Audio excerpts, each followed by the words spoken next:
Little magazine ফোরামের পক্ষ থেকে খোয়াই জেলা গ্রন্থাগারের সামনে আমরা যে বিগত 22শে এপ্রিল 2025 ইংরাজি তারিখে কাশ্মীরের পেহালগাঁওয়ে যে জঙ্গি হামলা হয়েছিল তার প্রতিবাদে এবং জঙ্গি হামলায় যারা নিহত হয়েছিলেন 27 জন তাদের পুণ্য স্মৃতিতে আমরা শ্রদ্ধাঞ্জলি জানাতে আমরা এখানে একটি শ্রদ্ধাজ্ঞাপন অনুষ্ঠানের আয়োজন করেছিলাম।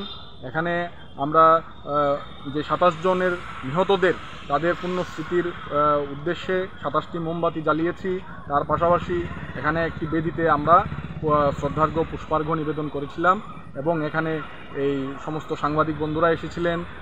তার পাশাপাশি আমাদের খোয়াই জেলা লিটল ম্যাগাজিন ফোরামের সমস্ত বিশিষ্ট সদস্যরা উপস্থিত ছিলেন। সবাইকে মিলিয়ে আমাদের এই অনুষ্ঠানটি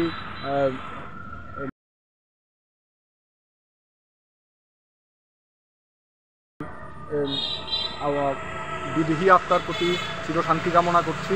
আর জঙ্গি যারা হামলা চালিয়েছে যারা এই হত্যাকাণ্ড সংঘটিত করেছে তারা যেন উপযুক্ত শাস্তি পায় এটাও